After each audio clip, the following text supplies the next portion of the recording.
Good afternoon, welcome back to Football League World TV. It's time for another episode of The Debate, and here we're looking at whether Sutton United can deliver successive promotions this season. I'm your host, George Dagless. Joining me this afternoon is Marcus Ally. Marcus, how are you getting on?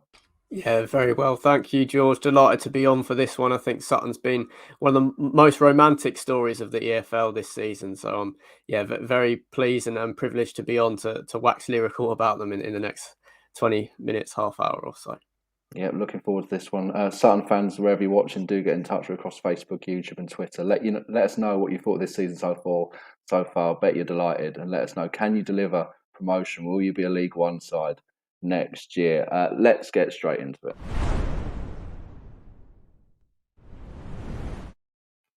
Now, Marcus, let's just look at Sutton's season so far. In general, fourth in League Two. Even in their wildest dreams, they might not have expected to be where they are at this point in the year at the start of the campaign. But you have to say they thoroughly deserve it, don't they? What have you made just in general so far of what they've been doing this year?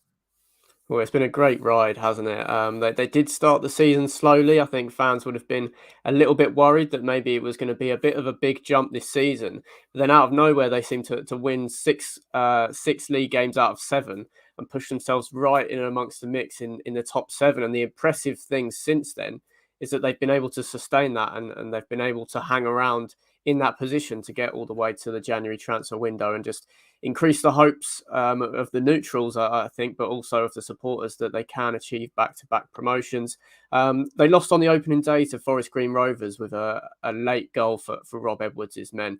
And I think Forest Green, that they've gone on to probably exceed most people's expectations, but they've definitely been a side who's been up there in recent years in and around the playoffs and flirted with automatic promotion. We're expected to do so, not to this extent, but to be right up there again this season. And Rob Edwards was extremely complimentary about Sutton on the opening day. It was, of course, his first match in charge, so it kind of suited it to him to say, we've beaten a good side narrowly. But he's been proved completely right, and Sutton have been difficult opponents for almost everyone that they've come across ever since. So it's not been, it's definitely had its ups and downs this opening half of the season, but they've come out of it in the right way. And Gander Green Lane's been a very tricky place to go for other League Two opposition. That's a handy segue there, Marcus, because I was going to get onto their home form in particular early on in this show. Obviously, we're going to get onto strengths and weaknesses later on and look at individual players, but you've got to say their home form's been brilliant this year, hasn't it? Again, to Green Lane, it's one of those real old school grounds that plenty of clubs, I'm sure, don't exactly relish going to, and Sutton have certainly enjoyed a lot of success there this year. You only have to look at the form table, looking at the last 10 home games in particular. The joint top of the form table alongside Tranmere Rovers, who obviously are going well now as well in League Two. How important has that home form been? Obviously, it looks pretty important, but how important will it be for them as well in terms of sustaining it? How can they ensure that it remains a fortress in the weeks and months ahead? Well, it has been absolutely huge, hasn't it? I think they've won their last 7 on the bounce at Gander Green Lane in all competitions, and it was something that was level to them coming up. Was it more to do with the fact that they played on an artificial pitch last season and was making it tougher for the sides with more established stadiums in the National League? But absolutely none of it. Their away form has dropped off, so it has been important to keep putting in those performances on home soil. I see no reason why they can't sustain it going into the second half of the season. It's an experience for plenty of away squads and managers. I was at the game when they beat Mansfield 2-0 a couple of months ago, and just to see Sutton took the lead inside the opening 5 or 6 minutes in that game, and Nigel Clough's men were shell shocked, and it was all Sutton for the majority of the game. That the home crowd really got on top of them. And yeah, it's a different experience. It's definitely, I know Harrogate had to do a similar sort of operation, putting in a grass pitch, but it actually made Sutton lose money on getting promoted from the National League to League Two, which is quite a surprise. But to be able to keep the momentum and the wind in their sails has been brilliant to see, and their home form has been key to that.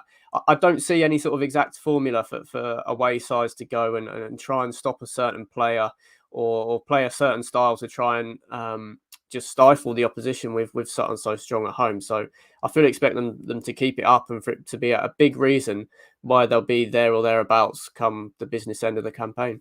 Now we've got a first comment come in on YouTube. One Rovers Vlogs gets in touch. Bristol Rovers fan.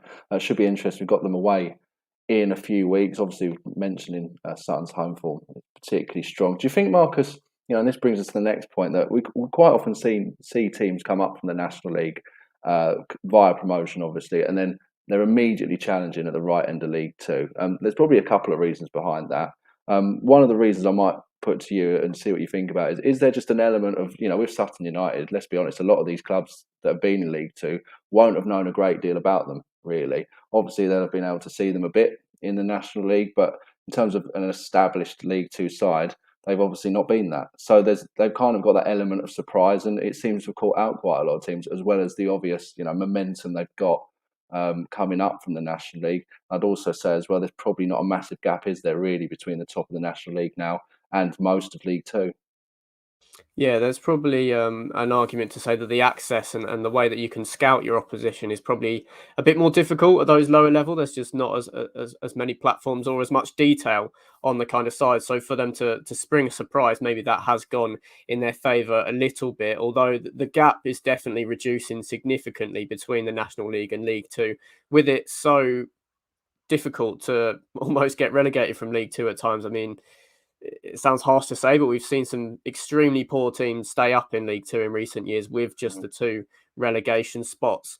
Compared to one automatic promotion place in the National League, it seems ludicrous to think you're outset at the start of the season if we've got to win the league title just to guarantee promotion.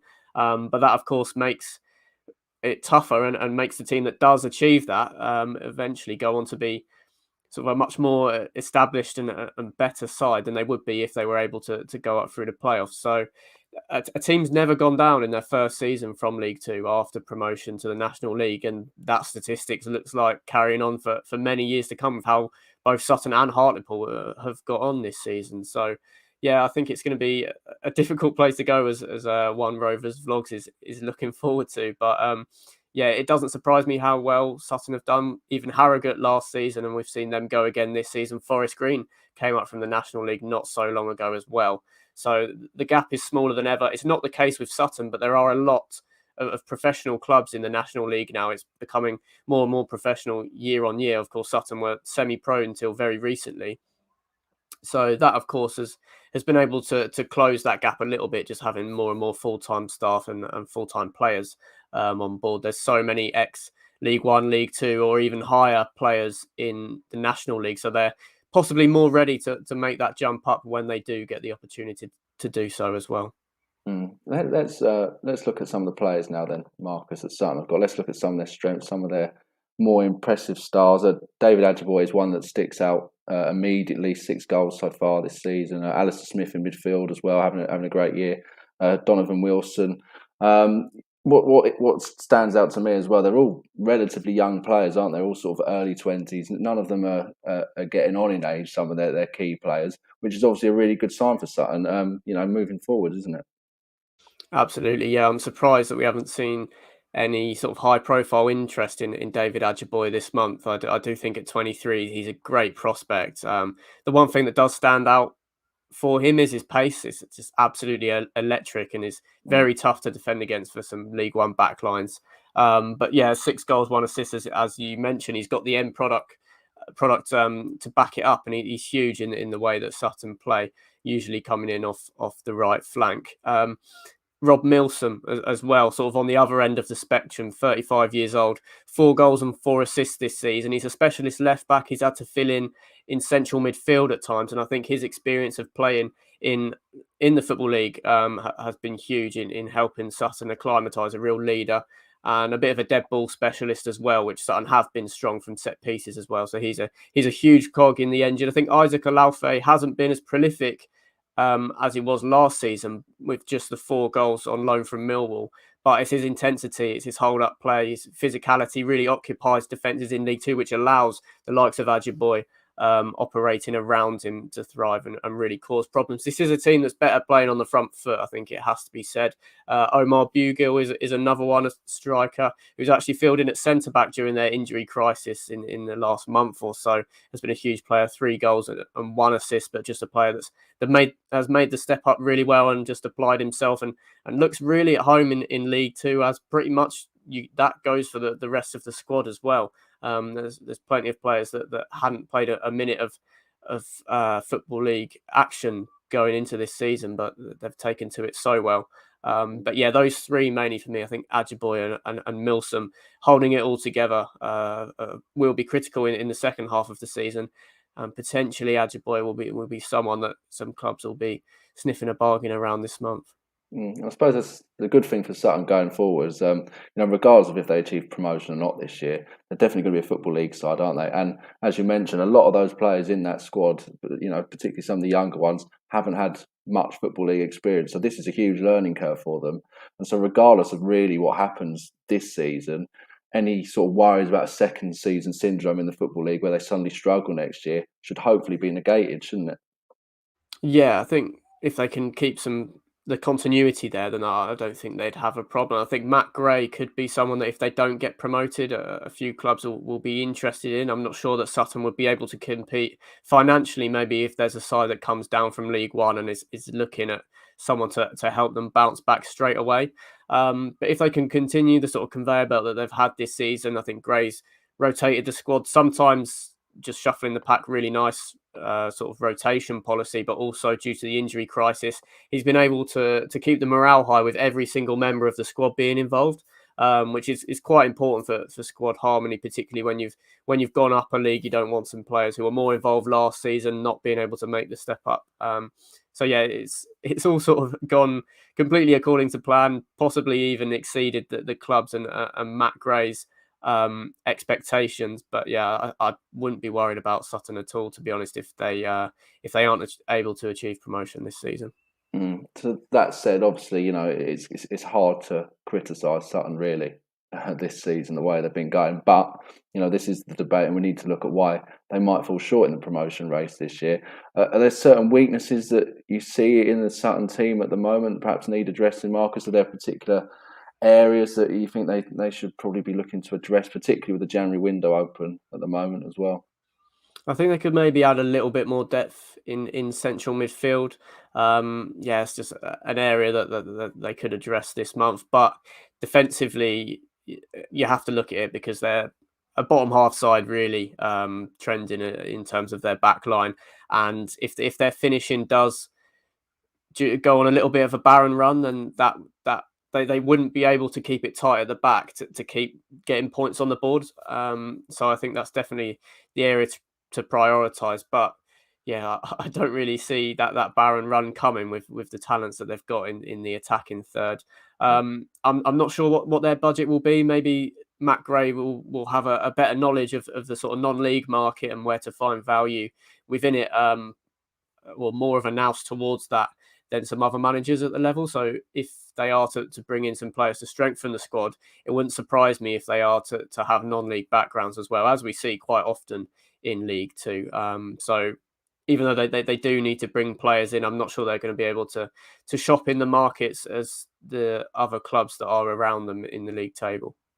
I suppose as well, they perhaps want to, if they can, develop a knack of turning a few of those losses into draws at least. I mean, they've only drawn 3 times so far in the league, fewer than any other side. Now, obviously, they've won enough games to be where they are, and that's fair enough. But perhaps turn a few of those losses into draws if they can, just get a few more points on the board between now and the end of the season. It could just help them.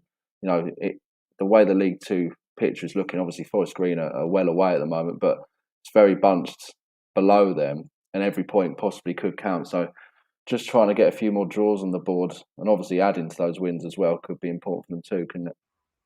Yeah, I mean the away form has not been impressive in the last couple of months. So if there is a regression in their home form, then if the away form stays as it is, then they are going to fall away.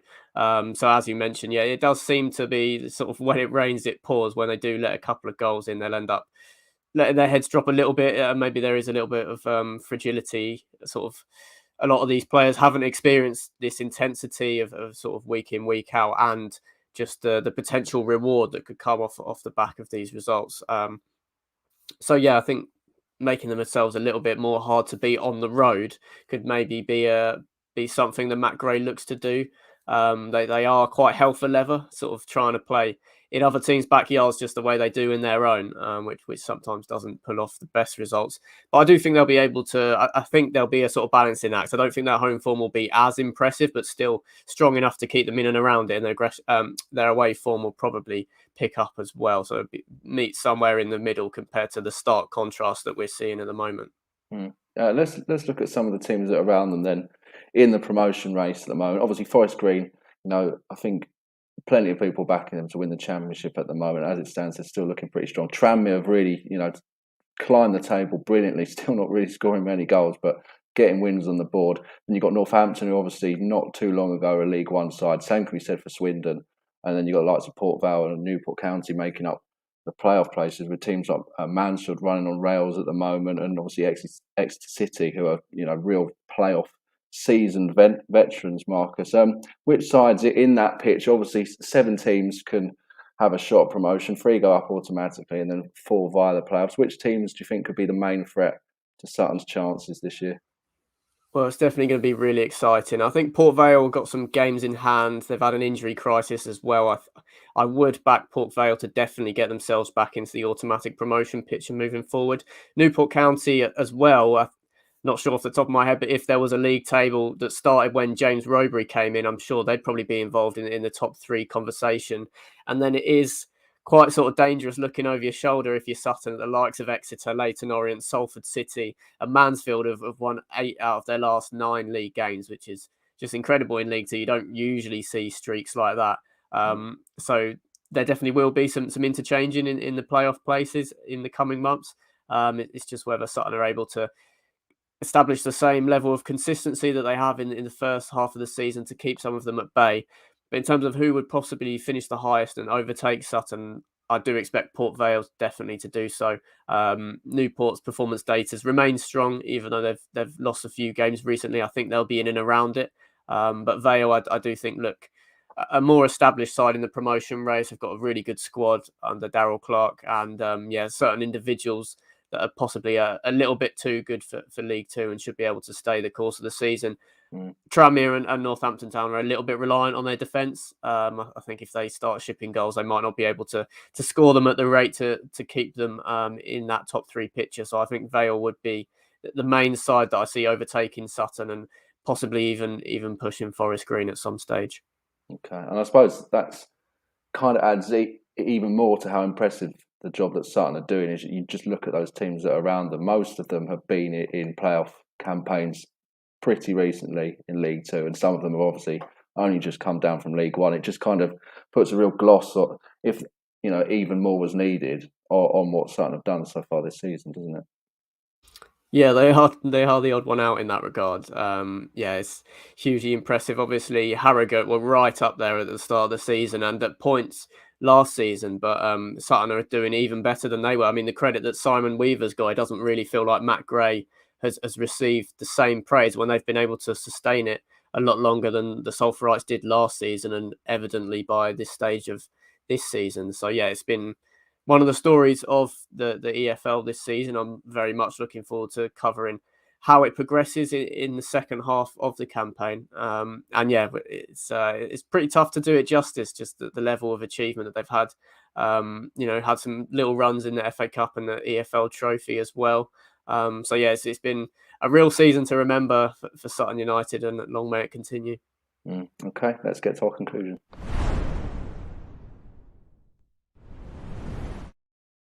So today's topic on the debate has been: can Sutton United deliver successive promotions? Marcus, what's your verdict? Can they, and how will they do it? Via the top 3 or via the playoffs?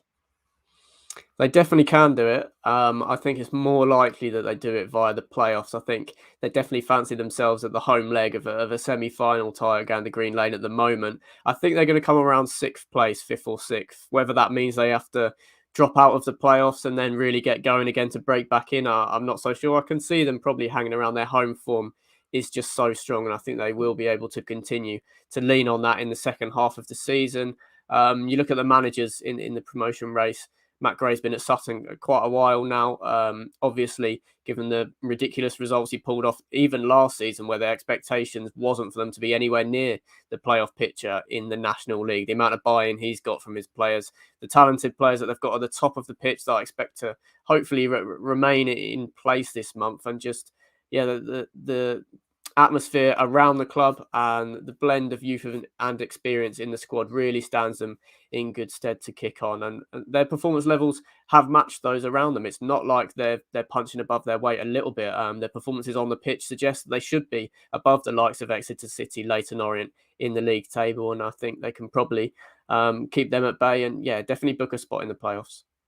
Yeah, Sutton United certainly going well this season. I have to agree with you as well, Marcus. I can see them finishing inside those playoff spots at least this year and giving themselves a chance of back-to-back promotions and try and get themselves up to League One.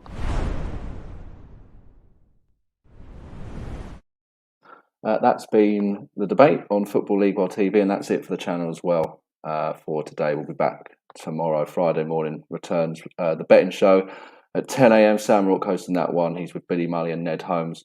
Then at 12:30, a fan debate. Rotherham United's January transfer window is under the microscope. Billy Mully hosting that one. He's joined by Millers fan Will Daniels. And then finally at 4 o'clock is the EFL weekend preview. Ned Holmes hosting that one. Ben Wignall and Adam Jones will be joining him. Marcus, thanks for joining me this afternoon, talking all things Sutton United. Been great to get your thoughts. Thanks to those that sent comments in as well. And do subscribe to our YouTube channel, Football League TV. That'd be greatly appreciated. Like this video as well if you can. That would also help us continue to try and grow the channel. But from myself and Marcus, it's bye for now.